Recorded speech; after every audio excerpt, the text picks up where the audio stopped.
Tout changement commence par une attitude de foi. Assistez à l'émission Foi en action. Bonjour à tous et à toutes, soyez la bienvenue ici sur cette émission de tout le matin, Foi en action, qui a le but de vous apporter la vie, celle que Jésus il a dit dans sa parole, je suis venu pour vous apporter la vie et la vie en abondance. En ce moment, peut-être, vous dites, mais comment cela c'est possible? Parce que tout ce que je vois sont les problèmes, sont les souffrances, sont des situations dans lesquelles je me vois impuissant, limité, que je n'arrive pas à m'en sortir. C'est exactement pour cela que nous rentrons chez vous à travers cette émission, pour vous montrer que oui, c'est possible, que oui, il y en a une solution et qu'à travers la foi, vous pouvez tout surmonter et tout vaincre. Chers amis, restez dans cette émission et vous allez voir le témoignage, les cas réels de quelqu'un comme vous qui êtes arrivé dans la souffrance avec beaucoup de situations, de problèmes dans sa vie, mais qui, à travers la foi, tout a changé. Et aujourd'hui, cette personne, elle fait témoignage de la grandeur de Dieu, de ce qui est le Dieu que nous croyons au centre d'accueil universel. Ce Dieu qui ne vit pas de la gloire du passé, c'est lui qui, aujourd'hui, il fait des grandes choses, des merveilles, des prodiges et des miracles à travers la foi. Nous vous invitons à rester connectés parce que aussi, avant de finir cette émission, nous allons réaliser une prière en votre faveur et de votre famille. Vous que vous êtes affligés, souffrant, peut-être infirme, malade, avec des problèmes que vous savez seulement Dieu, il peut vous aider, il peut vous amener la solution.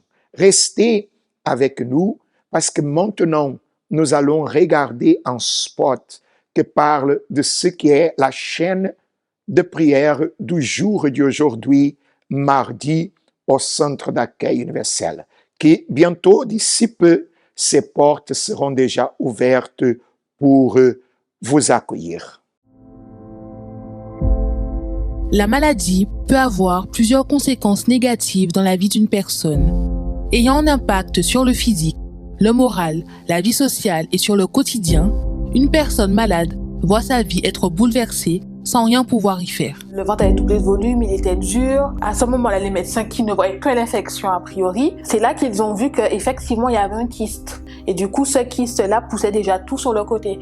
L'intestin, le foie, ça prenait déjà toute la place dans le ventre, en fait. C'est lorsqu'ils ont examiné ce qu'ils avaient enlevé qu'ils ont découvert que ce n'était pas simplement un kyste banal, comme le médecin disait, mais que ça s'est transformé en cancer de l'ovaire. Mais que faire lorsque, physiquement, il n'y a plus de solution? J'ai connu le centre d'accueil universel. J'ai appris qu'il y a un Dieu qui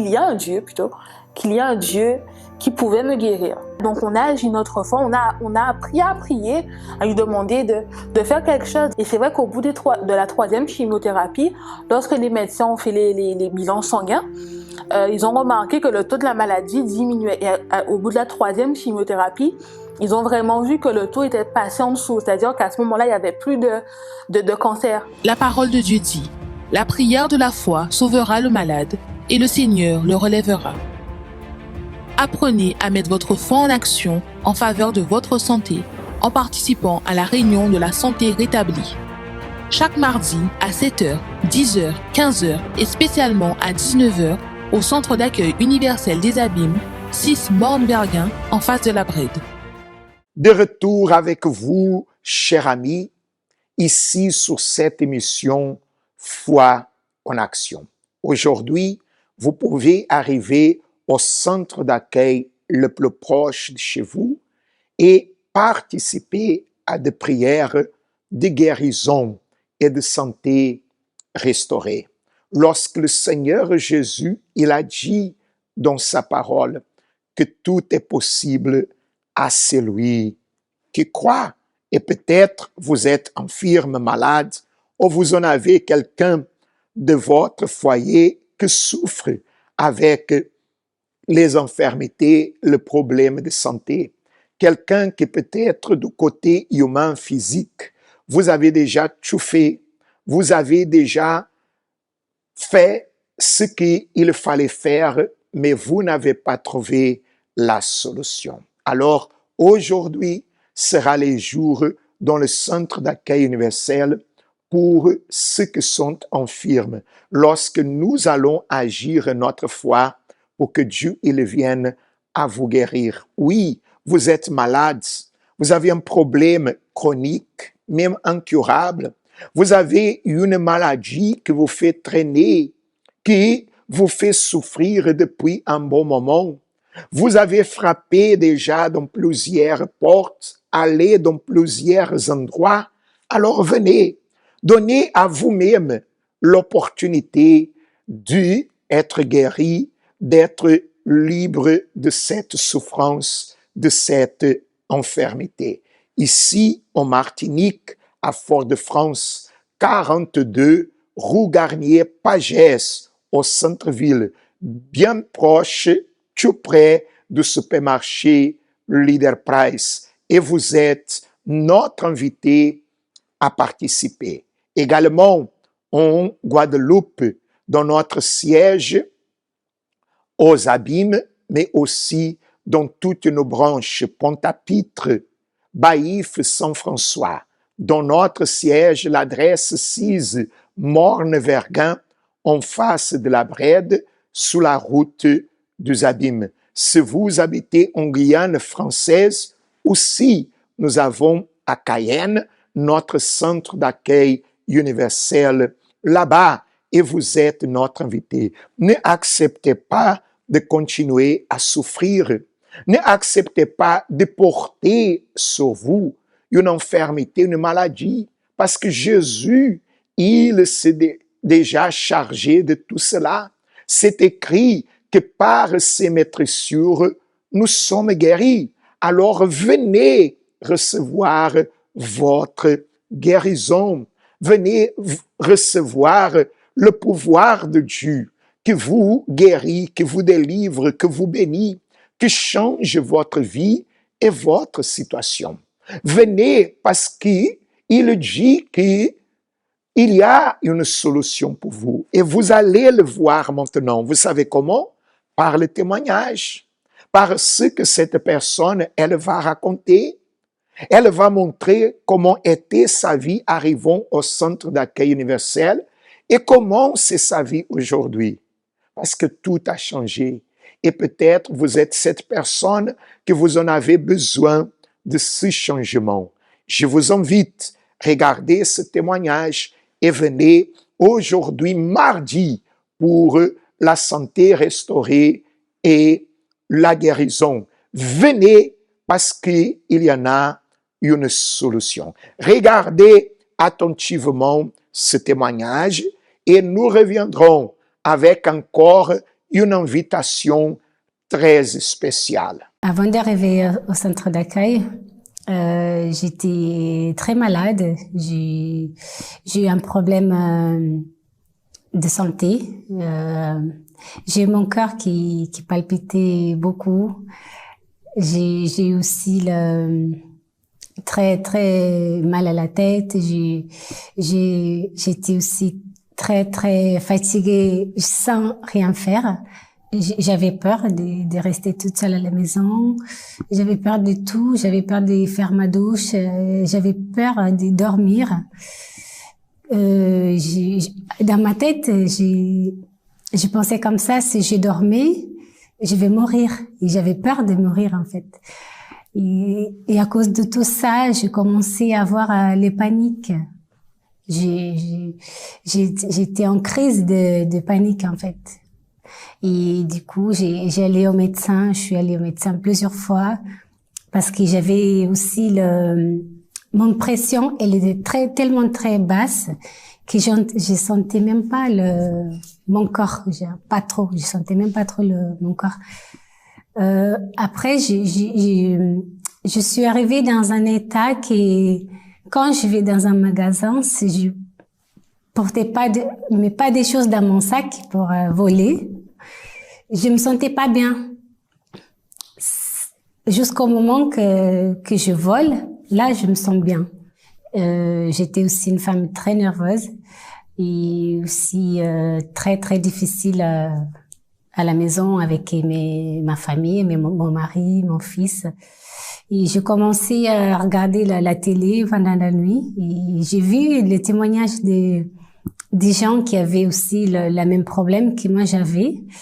Et après, je me suis dit, il faut que j'y vais à cet endroit-là parce que j'ai entendu des gens qui dormaient pas, qui avaient toutes ces mauvaises choses et à partir des moments qui pensent, qu'ils ont y aller à l'église, ils commençaient à bien dormir, à être guéris. Et c'est à cause de ça que je me suis décidée qu'il faut que j'aille. Et à partir du moment j'ai pris cette décision, je suis allée au centre d'accueil. C'était un samedi. Et dans le même jour, j'ai dormi comme ça fait très très longtemps que j'avais pas dormi comme ça. Et à partir de cet moment, ma lutte elle a commencé pour ma délivrance. Et j'ai commencé à faire les prières, pour ma délivrance, aussi pour ma vie spirituelle, parce que je savais que c'est l'intérieur de moi qui était pas bien, qui je sentais tout ça. Et à travers des propos de ma délivrance, et j'étais guérie de toutes ces mauvaises choses, et j'ai conquis aussi ma délivrance. Et pendant cette période, j'ai entendu à l'église parler de campagne d'Israël. Et j'ai vu ça une opportunité de changer ma identité, de changer ma vie spirituelle surtout, parce que j'étais trop mal spirituellement. Et j'ai profité de cette opportunité, j'ai me lancé sur l'autel et pour une transformation dans mon intérieur. J'ai vu cette opportunité, en fait, de changer. Dans toutes les campagnes d'Israël, j'ai toujours priorisé ma vie spirituelle et j'ai toujours sacrifié pour mon baptême au Saint-Esprit. J'ai eu le baptême au Saint-Esprit. C'était la meilleure chose qui m'est arrivée. J'ai eu la paix, j'ai eu la joie. J'ai eu aussi envie de parler aux gens de Jésus. J'ai envie aussi de parler à tout le monde que je suis baptisée au Saint-Esprit. Mais avant que cela soit arrivé, j'ai sacrifié aussi spirituellement. J'ai fait plus de jeûnes, j'ai venu plus à l'église. Dieu, il m'a donné cette grâce d'être baptisée au Saint-Esprit. Et tout ça pendant la campagne d'Israël, que j'ai vu comme une opportunité de changer ma identité. Aujourd'hui, j'ai la joie, j'ai la paix, je suis plus nerveuse, je suis plus, je portais plus des habits inadéquats, je portais plus aussi des choses que je sens que ça plaire pas au Saint-Esprit. Je ferai tout au nouveau parce que c'est le Saint-Esprit, c'est plus que j'ai déposé sur l'autel. C'est pour cela que je vous invite à tous d'y aller sur l'autel avec toute votre force parce que Dieu, il va faire dans votre vie tout ce qu'il a fait dans ma vie. Que c'est le plus important, le Saint-Esprit. Est-ce que vous avez pu voir ce témoignage? Est-ce que vous avez compris que Dieu, il agit dans la vie d'une personne lorsqu'il y en a l'attitude de la foi, lorsque cette personne, elle vient vers Dieu en croyant, c'est là que Dieu, il se manifeste. C'est là que Dieu, il opère le miracle. Oui, le miracle, il appartient à Dieu et il accompagne ceux qui auront cru.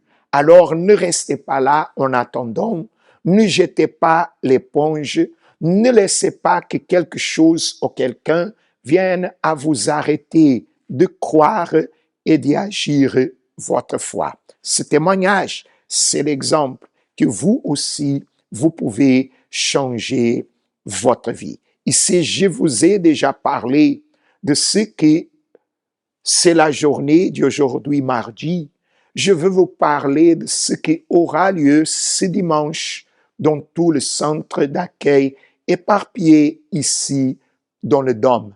Oui, il sera le dimanche, je ne manquerai de rien, parce que cela, c'est la promesse de Dieu pour son peuple, écrite sur le psaume 23.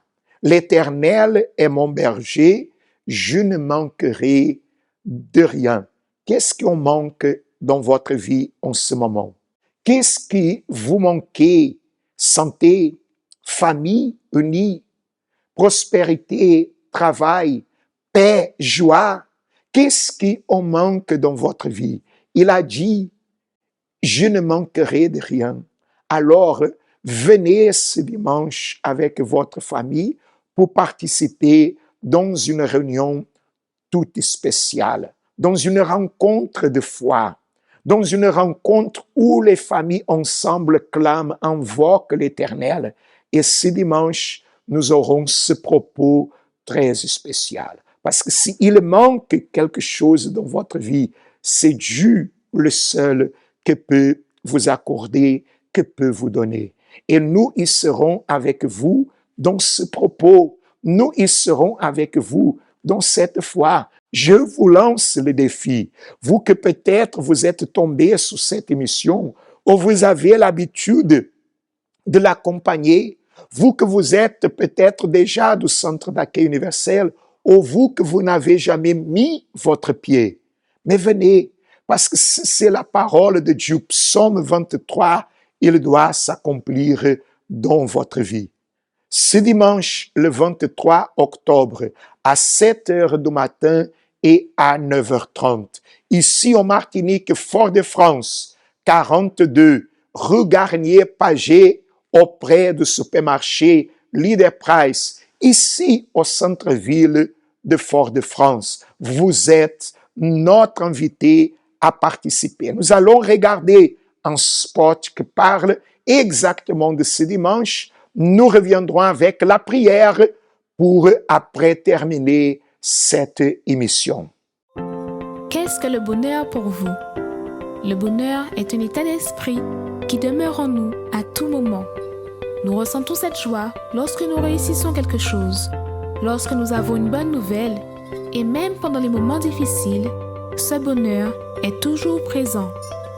Mais ce qui se passe dans les jours actuels avec les nouvelles technologies est la recherche de ce qu'on appelle le bonheur artificiel. La vie, de manière générale, est devenue au fil du temps plus digitale, plus virtuelle, de même que les relations.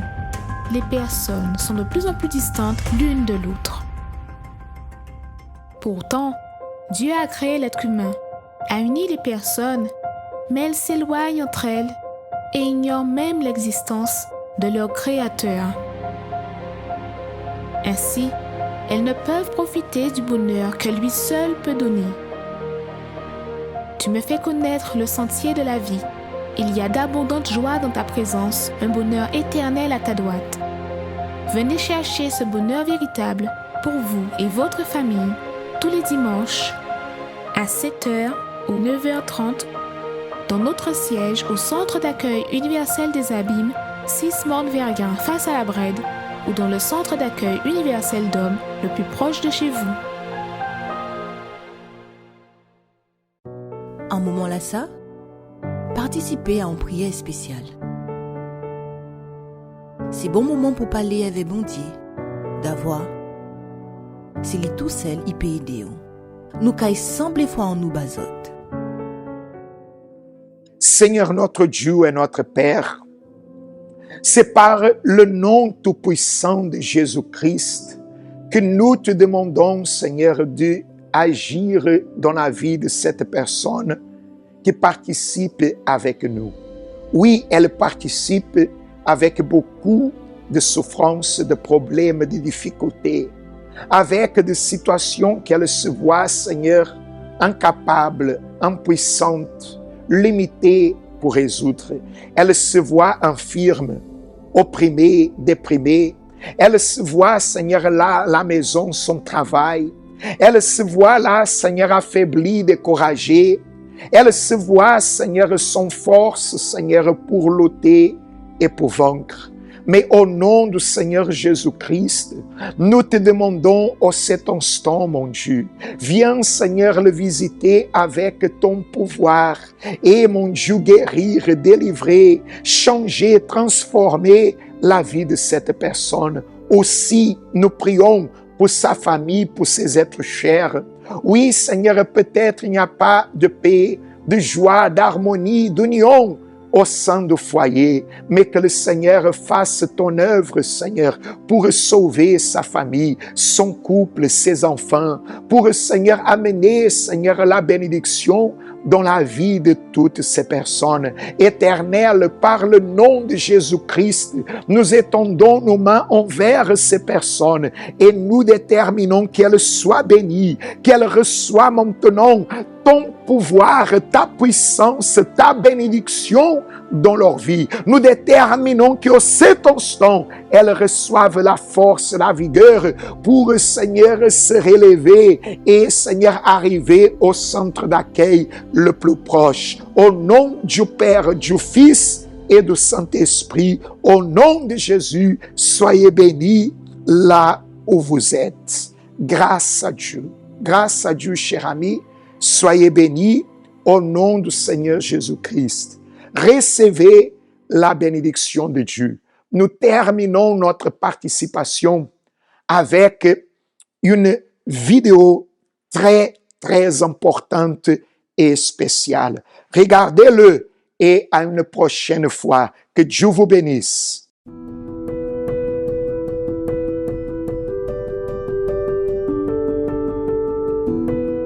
Bonjour à tous, comme vous le voyez, nous sommes ici devant notre siège au Centre d'accueil universel des Abîmes et aujourd'hui, le CAU et l'EFS, l'établissement français du sang, sont en partenariat afin d'organiser une grande collecte de sang. L'objectif est de pouvoir sauver des vies.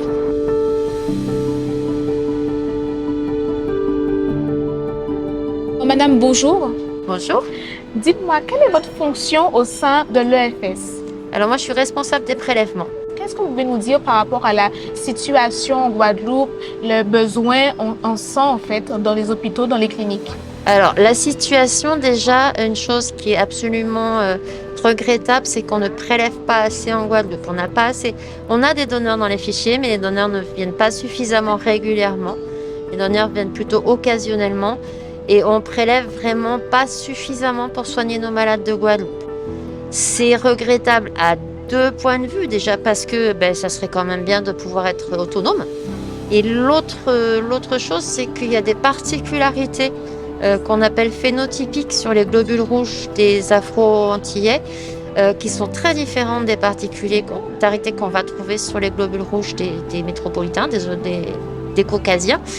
Et c'est vrai que le sang des donneurs guadeloupéens est bien meilleur pour soigner nos patients que le sang qui arrive de l'Hexagone. Moi, je me dis que demain, ça peut être mon tour, j'ai besoin donc.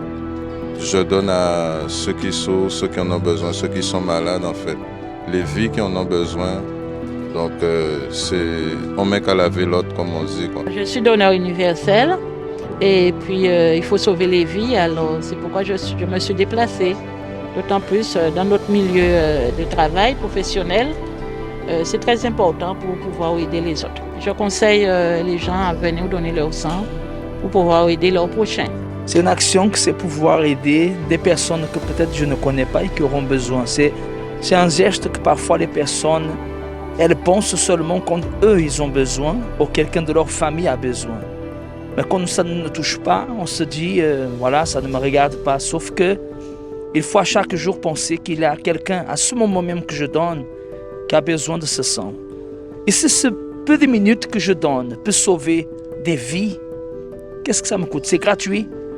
Et ça va m'aider à moi et à la personne à qui je donne. Alors, il y a toujours la parole qui dit, celui qui donne reçoit. Et ça, c'est dans tous les aspects du mot. Alors, j'invite à tous à pouvoir donner, collaborer avec ce geste parce qu'on sauve des vies. Donc, docteur, nous sommes ici à la fin de la collecte. Est-ce que vous pouvez nous dire comment s'est passée cette collecte? Alors cette collecte, je trouve, c'est très très bien passé. On a accueilli quand même un nombre de donneurs important puisqu'on a accueilli 109 donneurs. A priori, on a dû prélever 67 poches de sang, ce qui est tout à fait honorable pour les collectes que nous faisons en Guadeloupe. Et ça s'est vraiment très bien passé. Est-ce que vous êtes habitué à avoir autant de personnes lors des collectes? Absolument pas, c'est une collecte tout à fait exceptionnelle. Habituellement, on est dans le camion avec un médecin, 2 infirmières.